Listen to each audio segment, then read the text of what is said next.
Buddy, I'm back, and today I'm recording with this additional video component. I'm recording with my camera as well, but it's gonna be primarily audio. So if you're just listening to it, you're not really missing much. But I do want to embrace this seems like always growing trend of video podcasting, which I'm really not down with that. I don't think it's a good idea to mix those two worlds. Podcasts should be just audio in the simplest form. But here we are. I'm recording video because I don't know. I really don't know. Oh, I know why. I was reading those guides on the internet, those checklists, what bullet points, what you need to do to have your podcast discovered. And you're supposed to do those video shorts, and you're supposed to put them everywhere so people can find your audio. But that kind of defeats the purpose, right? Like, if podcast is audio, where am I supposed to have video from? I know there are answers to that, but it's it always, like, the solution to this, it always feels like you need to put some work to it, which is not what I want to do. I want to put my work into working with Unreal Engine and things around it. I don't really want to edit too much video or audio. I hope you don't mind. And in fact, I do sincerely believe that this raw and edited flavor of this show is something that appeals to you, because everything now is highly produced. There are expectations that maybe creators put on themselves, that things should be very polished and there should be high production value. What I want to do here, and I think I said it before as well, I just want to connect with you, and I want to share with you what I've been up to. Because if I'm not mistaken, you're also trying to do your best with Unreal Engine and all those new technologies that we have available. So that's what we have now, and that's what I'm here for. Today I want to talk to you about a few topics, and because I've been away for quite some time, then I'll tell you why. I have a bit of a backlog, but this backlog kind of collapsed into a very consistent topic. There are new updates from both Unity and Unreal Engine. I'm not really that interested in Unity at all, but the reason why I'm mentioning this is those updates are very consistent. Kind of. What am I talking about? There are updates from Unity that relate purely to AI workflow. So I guess that's aligned with what I've been talking about on the recent podcast. They have now AI embedded into Unity, and I want to talk about that. And then there's also update from Unreal, from Epic. They shared a bunch of features. I don't know if you saw, there's this new roadmap, and there's new Unreal Engine beta or alpha. You can test it. And they already shared a list of features, and to surprise you with just a bit of preparation that I've made. I printed out a list of features that they seem to be very proud of. It's not entirely what I was expecting to see, to be honest. There's one feature that I'm kind of excited about because it closely matches directly a need that I have in my project. But I'll just go through it. I don't know, in case you didn't hear about the latest Unreal Engine 5.8, I'm going to tell you what's there in a nutshell. We've got smarter world building tools. We've got, as always, performance and rendering reality checks. We've got animation and crowds made simple features, so mass crowd and animation features, performance upgrades, and world building tools. Pretty good. So the first one, world building tools, we've got mesh terrain. That's a feature that's really cool for those who are into building environments. And a few episodes ago, we've been looking at this report from Epic. They shared what do people make most money from on the Epic store, right? Maybe not most money from, but what is in demand the most, I guess. And environments are on the top, which was my surprise. I don't know. It was to my surprise. I don't know if you were surprised by that too, but it kind of makes sense that people go to Unreal and they want to create some kind of reality, and they need to create the whole world, right? They've got this standard map, empty level, and they just need to fill it with stuff. And what do? Well, you can model everything, or you just get your environment, and people do that. And I feel like it's obvious first step. You get your backdrop, and then you build a game on top of that, or cinematics. So they have this new updated technology on mesh terrain. I've seen some demos on YouTube. They seem to be quite resource efficient, so that's good, and fun to play with. It seems like there are now 2 terrain systems, so that's going to create a bit of confusion which one you go with. I guess the first one, the regular mesh terrain feature will be replaced by this. So yeah, we've got PCG workflows. We've got those vegetation, the new vegetation system, procedural vegetation system. It's something I'll be working on for my project within days, maybe even tonight. You can create nanite vegetation, and it's procedural, and you can really create plants the way you want them to look, and they look great. They look absolutely fantastic, in fact. And in terms of resources, they don't really cost you too much in your system. So you can really put a lot of trees, a lot of plants, and your world will look great, and your computer will not choke on those leaves. So that's world building. Megalights. Light is one of those things that, like, alongside with sound design, those 2 things give so much depth to experience you want to create, to the mood you want to create. And those megalights, I didn't do anything with them yet, but it's something worth looking into. And now they took it out of experimental realm, so it's becoming production ready, it seems. So yeah, playing more with light. Even if you have not really interesting looking mesh, if work that you have on a mesh side is not that great, if you apply the right lighting, it's just like in real world, right? If you wish something to look better, just apply different light, and this technology makes things look better ultimately. Now, animation, I've seen some demos of that. New rigging system, or refined rigging system. You can do a lot more with rigs. It's something I know the least about in Unreal Engine, to be honest, but it's really incredible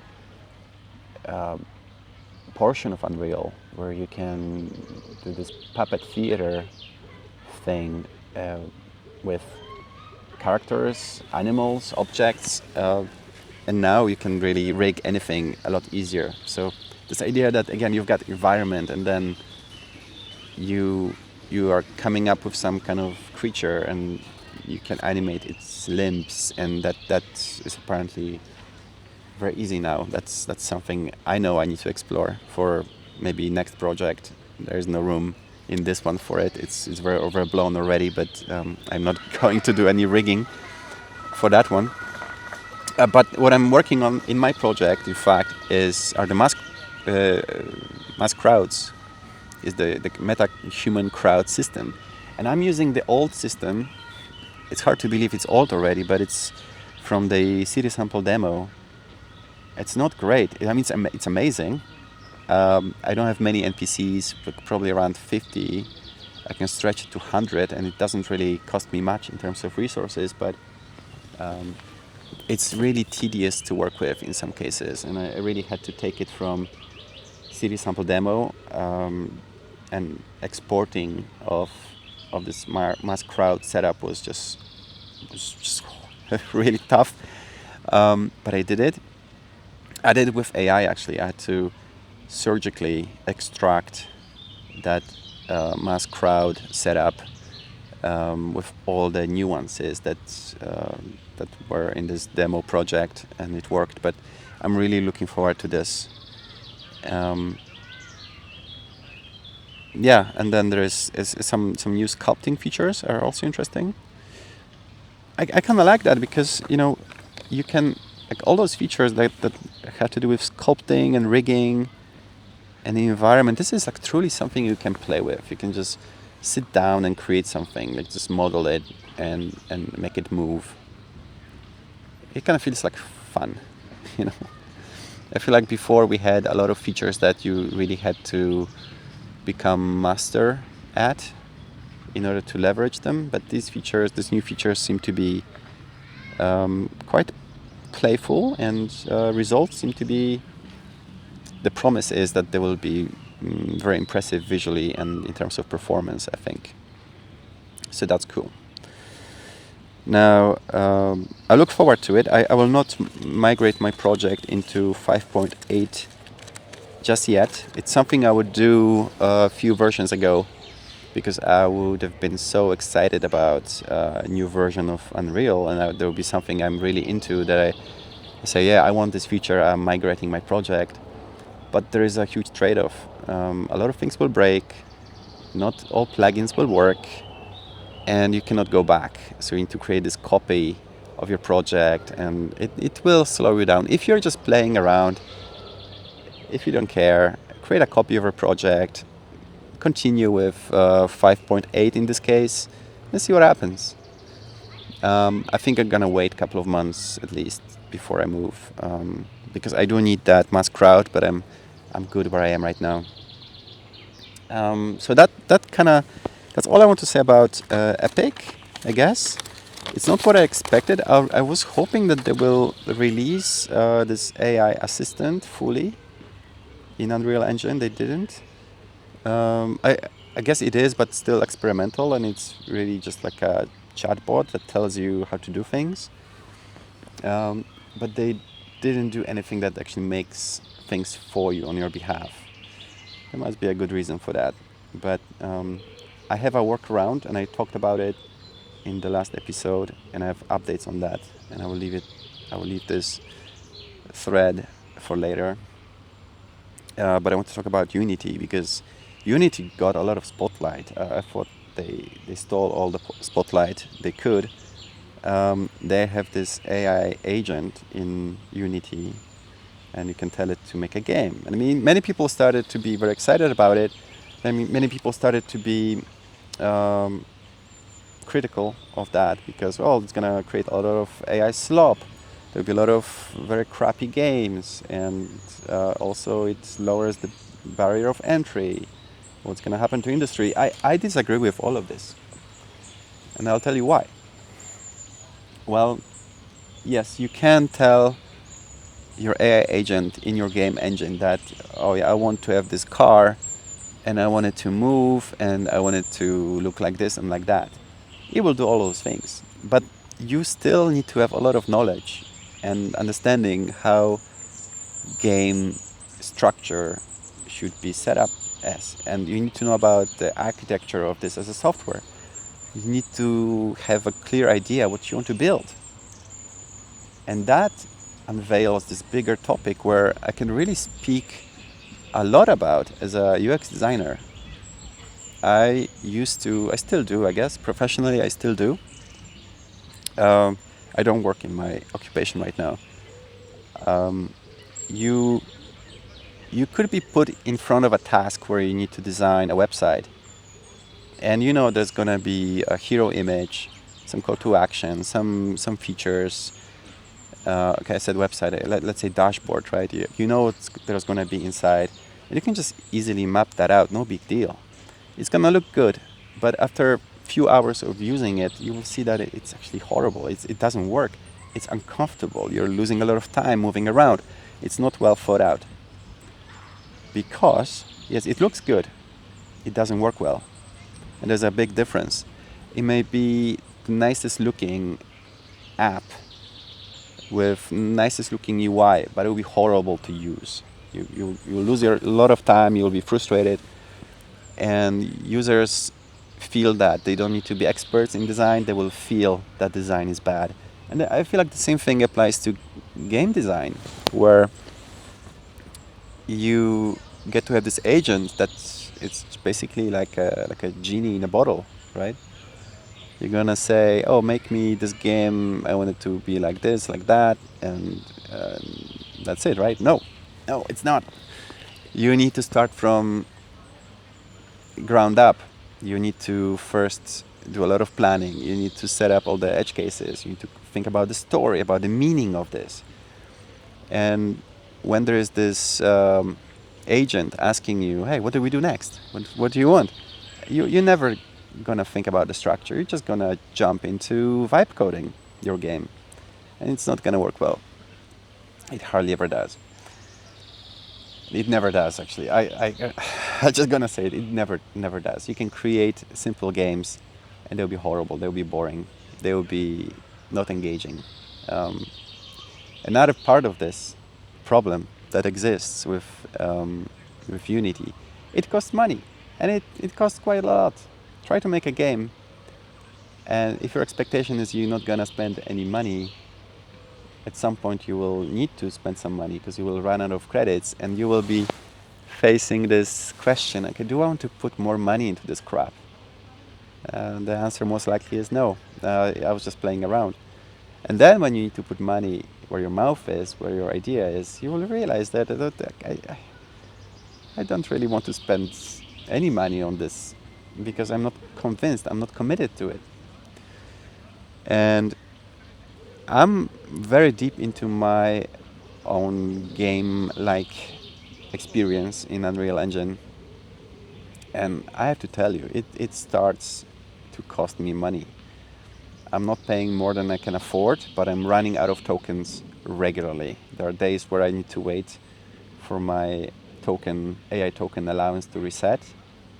And I just need to think about budget a lot. Now, it sounds like I'm relying on AI a lot, and at this point I do, because I did all I was able to do on my own. You know, I've set up my experience, the environment, characters. I was doing a lot of stuff manually, but there are things related to code especially that I just need AI to help me. I could use a person that knows how to do it, but it would also cost time. Time is money, and I don't know such person. So AI is just a blessing because I can move on with this light speed, working in a project that was barely moving for 2 years. So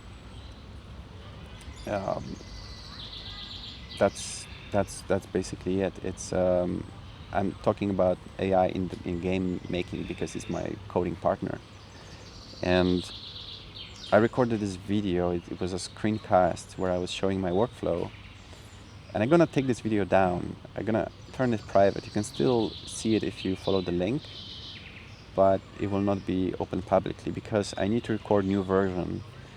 I tried to watch this video and it was very shallow, very spontaneous. I don't like it. It was an hour and a half. I felt like it was too long, and I need to make it shorter, more accurate, and more up to date as well.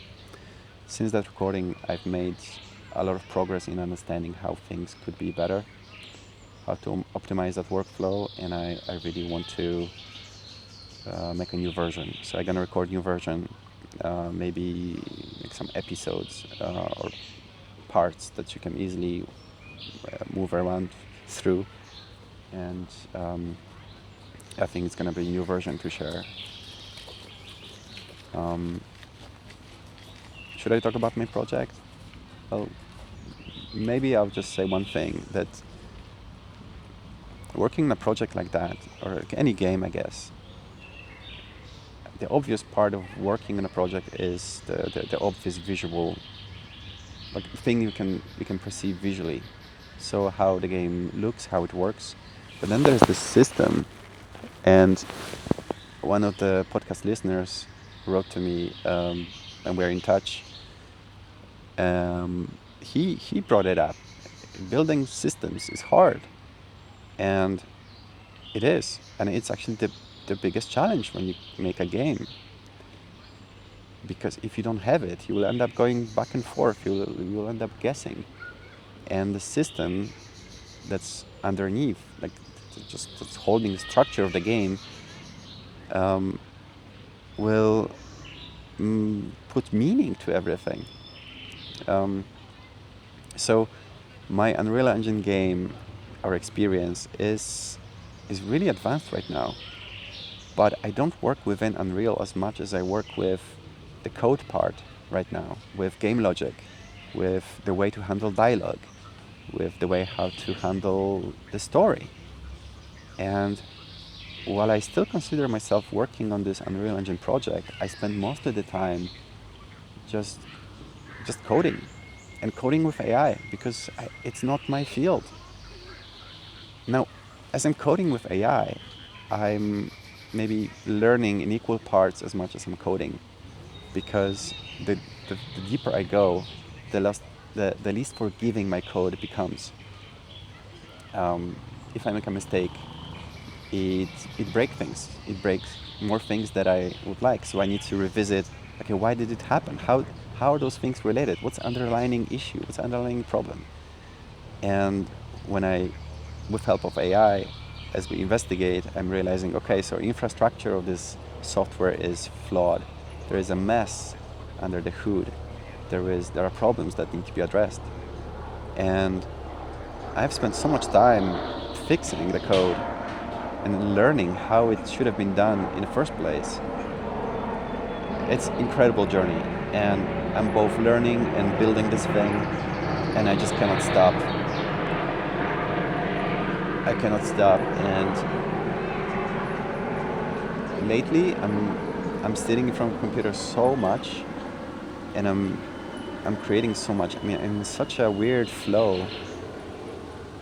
I'm in this flow that I didn't feel for a decade at least, and I had no idea that it would ever come back to me, because it feels like I'm a teenager and I just discovered a hobby. I feel like I have this clean slate of creativity that I never experienced, because when you use AI tools, and if you use them in the right way, not to create slop or not to just wipe code, you see that every challenge can be solved very quickly, and you end up moving faster. You end up just deploying a lot more and fixing problems instantly. You don't need to spend time on researching a solution. You don't need to watch endless videos to find solution to problem you have. You don't need to guess so much. And that accelerates progress to the point where I don't need to work so much, but I cannot stop, because I'm seeing that progress is exponential almost. And the deeper you go, the more you learn. And it's just fascinating. I might be a little bit vague here, but I also don't want to go into this rabbit hole where I'm sharing more information that you require. But if you're interested in any of this, if you want me to break down any of those topics, if you would want me to make another tutorial about AI-powered workflow for game design, let me know, and I'm happy to share. I think I'm gonna stop this episode because there's more and more people coming into my vicinity, and I get a little bit distracted. Maybe you noticed it's also getting a little bit dark and cold, so I'm gonna end here. I'm gonna get back to work. Honestly, I'm so glad this is just one take. I don't need to edit this, and I'll talk to you soon. I promise. I will not let you wait as long as it has been this time around. I hope you're doing well. Let me know in comments. In this video, there is a link. Go to the video. leave your comments, share your progress, tell me what you're working on, how you found this podcast. And I want to reiterate that I make it because I want to connect with people. I want to exchange information, knowledge, experience, inspiration. As much as I lean on AI, I don't want this to be my only coding partner. I want to connect with people like you, and I want to feel like there is some kind of a feedback loop, and it's just fun to talk to people. People are reaching out to me. There has been a handful of people already, and we are in semi-frequent communication. It works. And if this continues, I will probably set up some kind of a group chat, and I will be engaging in it because I love it. I do.